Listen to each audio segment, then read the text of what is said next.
After everything that's happened, I went ahead and removed my bad review for Nizza Pizza because I have to honestly say I was just a disgruntled worker in a way. I was kind of mad. I mean, some of that stuff may have been going on, but it goes on like every restaurant across America. We're talking about the herb issue. Now, you probably heard some stuff coming out about what happened to my sister, and we're going to get into details later once we get details. It all came from her daughter from a Facebook post, and she's passed on. The cops were called. She was an RN nurse. She had access to all kinds of medicines. We don't know the details of everything. So it made me think about the importance of life. So I went and removed my review from Nizza Pizza because I gave them a review that was kind of stinky. And then I'll probably do a show about what happened because I don't know, to be honest. My sister was born, I believe, in 72 or 71. She was about a year and a half older than I was. And she eventually, we did all the things brothers and sisters do when you're younger. We'd go play out in the woods and go ride ponies. And we had a pony in our backyard called Tony. We also had a cat named Tony, too, I think. Or we might have named the cat Pony, just to be funny. And we had I think it was an apple tree. It was like a cherry tree or something in the backyard. We used to pick these cherry trees with our own hands and eat them. The trees, well, not the trees, but the fruit on the trees. It's a common thing with a lot of actors. We would go out in the woods. One time, my sister and I, we went out in the woods and we got lost. And well, we went out to this. It was like a pond. It was like a reservoir pond out in the middle of the Hunt's property. We lived in borderline of Roanoke, and what now is Carroll, but now is Westlake, Texas. It's right there on the border of Southlake, Texas. It's one of the richest places in the world. My dad was one of the first millionaires that was out there. He was he had a business called Eutectic Metals that turned into basically Lone Star Casting, and they made jewelry.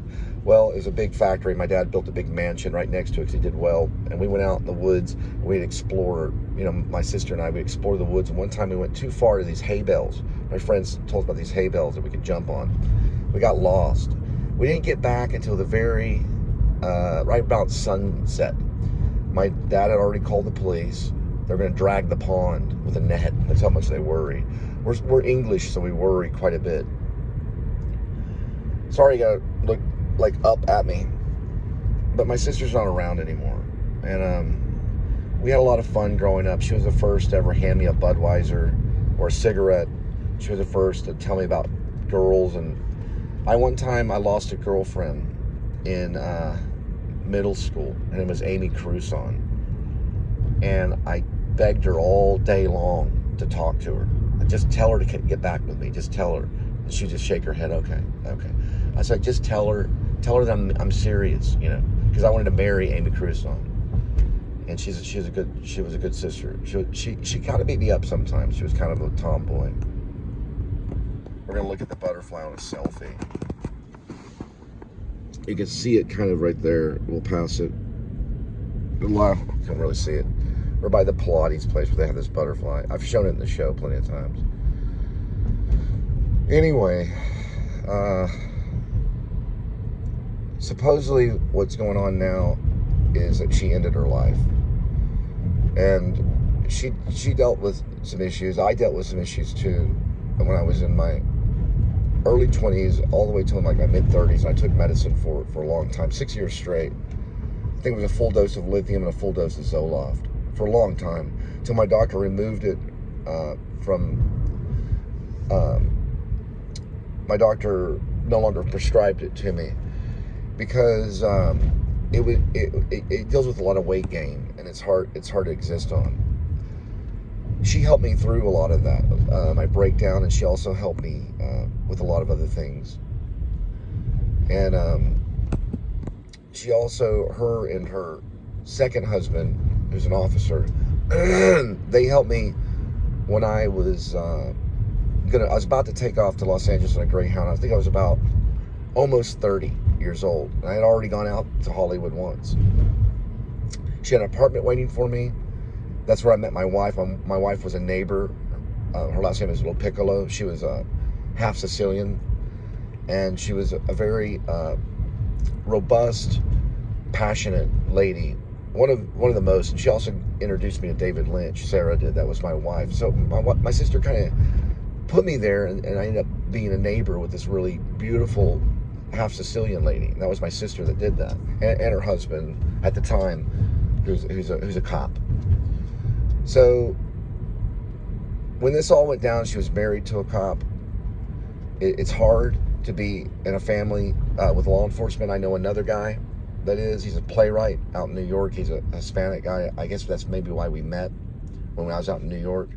Paul, I'll just say Paul for now. He writes Brechtian stuff he writes a style of theater that's political, and it talks about a lot of things. But I'm mentioning all this because I miss my sister, and she's gone, and I'm hoping that there was forgiveness asked for, and that Jesus Christ was in her heart, and she goes to a better place when that happens. So when a lady or a man believes in Jesus Christ becomes the husband, and you're the bride. It doesn't matter if you're a man or woman. The whole Christian body church, the whole church is a bride. And when they die, they meet their husband, almost like the first time. And it's a beautiful thing. It's all paradise. We don't worry about crying anymore. We don't worry about yelling and anger. We don't worry about confusion. We don't worry about getting mad at people for those kinds of things. It's basically all the latter things, all the pain is gone. The second things of life, they are left behind. You can call it whatever you want, but they're left behind. Sometimes they call them the latter things. Sometimes they call them all kinds of stuff. They're the things that don't really exist in heaven. They're second nature. In heaven, they're not even a memory, right? I guess what I'm trying to say is I probably need to look up the word latter and second. I'm also a writer. I'm writing a novel. My novel is called Rib, parentheses, or Dog Night Out, close parentheses, dash, Shepherds of Alaska. The reason why it's so complex is because the Shepherds of Alaska part is basically a part of the novel, which would make it kind of a book. It's going to be a long series. It's a series. And it deals first with Shepherds of Alaska, which is a part of the book. And it's not the beginning part, but it gets into a cop drama. It takes us all the way out to Alaska. It also is a militia drama, and it introduces us to a revolutionary independent branch known as RIB, who's going to be in the entire series. And this is an independent branch that watches over society. They're independent, they have no military ties, but they use weaponry, and they are very intelligent, and it's run by a dwarf named Doc Shelby. And that's the novel that I'm writing. And if I get it into a motion picture, or even if I get it published as a book, I'm dedicating it to TT. I love you guys.